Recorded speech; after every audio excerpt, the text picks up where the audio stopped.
the beginning, it was just another part of the great American dream.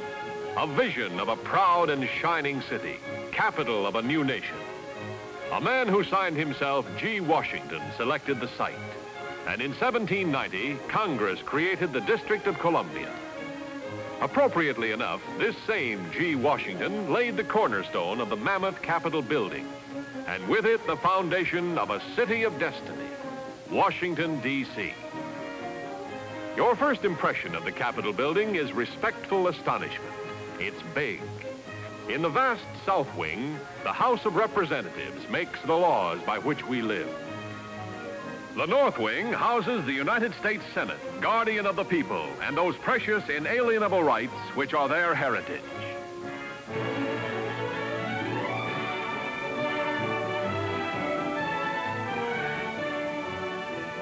Who hasn't heard of Washington's Pennsylvania Avenue, mighty marching ground of history, highway of the presidents?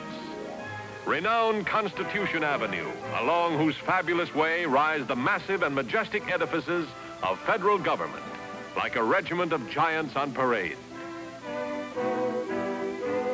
Washington is a city of parks, and statues stand in silent salute to yesterday. The Treasury Building, cashier for the nation, symbolizes the wealth of the nation. From its coffers have flowed the golden treasures of the new world to help revitalize the war-impoverished economies of the old. It was prophetic, perhaps, that a Frenchman, Major Charles Pierre Lafont, follower of the heroic Lafayette, planned this city built upon the creed that all men are equal. Prophetic and fitting. Lafont's master plan remains much the same.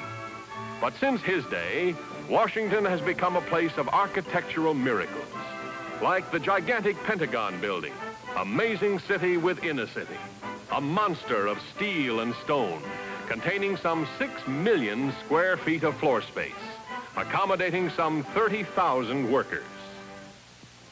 Think of the State Department, and you think of the architecture of diplomacy, of international policy and protocol. Established in 1789, this highly important division of government has long played a vital role in the precarious profession of world politics. Equal justice under law, the creed of the United States Supreme Court, judicial branch of our government. Within this beautiful building, struck from the gleaming white marble of Vermont and Georgia, are formulated the legal opinions and decisions by which democracy sets its course. Since 1803, when Chief Justice John Marshall set aside a legislative act as unconstitutional, the highest court in this land of ours has ruled supreme over the law of that land. The third branch of our government, the executive, is symbolized by that familiar and cherished mansion at 1600 Pennsylvania Avenue, the White House. Although never occupied by the man who signed himself G. Washington, it has been the home of every other president since John Adams. The White House isn't just another building. It's the nation's spiritual capital, immortalized by history, sanctified by reverence.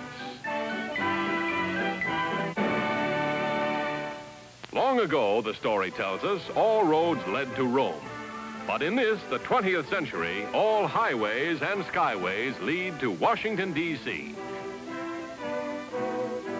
At the Capitol's National Airport, the great winged liners of the clouds bring countless thousands to this city of magnificent splendors.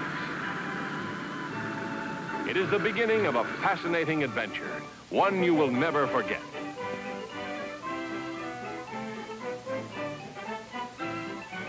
You've heard of the shrines of Washington. Now you're about to see them.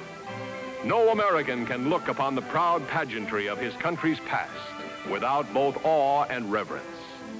From Arlington Memorial Bridge, you approach the monumental masterpiece that stands in memory of perhaps the noblest leader of them all, Abraham Lincoln. In beautiful and inspiring tribute to the great emancipator who preserved that union which George Washington and others fought to build, the Lincoln Memorial makes its unforgettable impact on the heart. Here indeed in the enchanted poetry of living marble has been captured the greatness and the simple grandeur of Abraham Lincoln. Here where eternity stands guard, you can almost hear the immortal words. 87 years ago, our forefathers brought forth upon this continent a new nation. And the voice of that nation, listen. In this temple, as in the hearts of the people for whom he saved the Union, the memory of Abraham Lincoln is enshrined forever.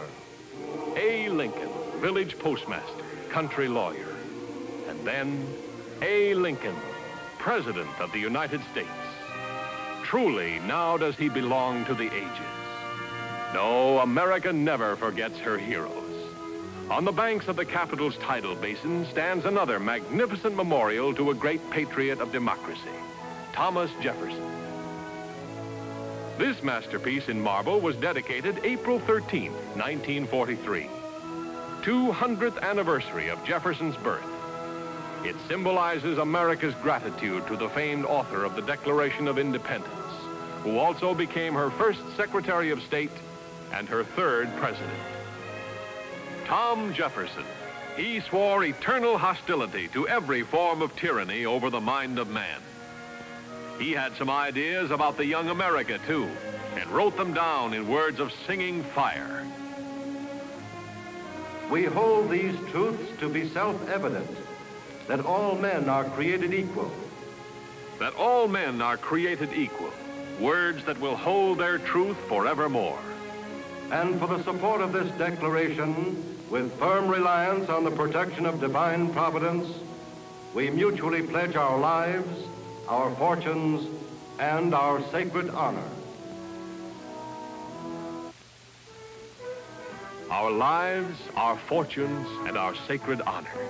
What more could men give for love of liberty?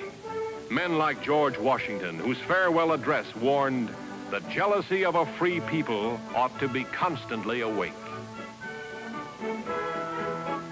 Each year, the Washington Monument inspires 1 million or more visitors from every part of the nation and many parts of the world, come to pay tribute to one of the noblest patriots of them all. A soaring symphony in white marble, the monument flings its mighty spire into the bright sky above, rising to a towering 555 feet above the Capitol's tree-lined mall. A miracle of masonry, and the Capitol's most familiar landmark. Such is the story of that Capitol, that proud and beautiful city inspired by the man who signed himself G. Washington. As for Tom Jefferson, he also did right well by his country. The country didn't forget it. And A. Lincoln, you'll find a mention or so of him in the history books, too. It just goes to show what happened to this particular American dream. A dream that came true in that shining city of destiny, Washington, D.C.